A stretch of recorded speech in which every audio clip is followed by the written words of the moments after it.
nous avons le plaisir d'avoir ouvert ici à Rabat-Salé, donc au centre de ces deux villes, juste au bord du Bourg-et-Greg, qui nous confère une vue qui est spectaculaire à la fois sur la ville de Rabat, à la fois sur la ville de Salé, et avec à la fois un héritage historique qu'on peut retrouver du côté de Rabat, à la fois avec un héritage un peu commercial qu'on retrouve plus du côté de Salé.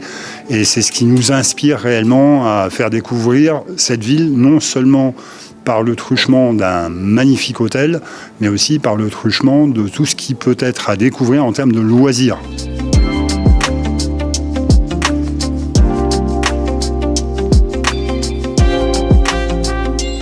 Monsieur Guy Berthaud, quelle expérience voulez-vous créer ici ?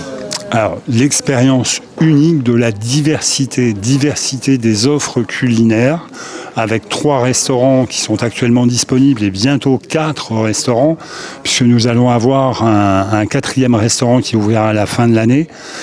Diversité des offres et d'hébergement, avec à la fois la modernité d'un hébergement dans une tour moderne comme la tour Mohamed VI, mais en même temps l'intégration de l'artisanat.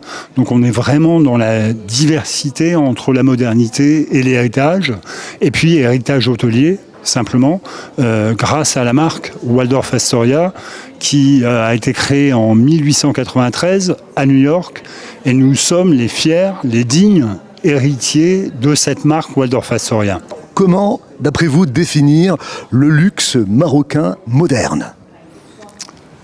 J'ai besoin d'un petit peu de temps pour réfléchir à cette question, parce que la modernité, elle passe par... je vais vous donner un exemple à l'intérieur de la tour, parce que sinon on va passer 2 heures, je pense, à parler. L'intérêt pour moi, c'est quand on parle de Zélige, on parle souvent d'une référence un peu ancienne, parfois un peu galvaudée, de l'artisanat marocain. Ce que nous avons choisi de faire ici, c'est de faire du zélige de façon traditionnelle, avec des artisans experts et traditionnels dans leur métier, mais en utilisant des couleurs qui n'existent pas habituellement dans les codes du zélige, en utilisant du bleu marine, du noir, de l'or, du rose, autant de couleurs qui sont assez inhabituelles dans l'utilisation du zélige. Donc voilà, c'est une réponse avec une thématique, je pourrais en trouver d'autres, mais là il faudrait beaucoup plus de temps.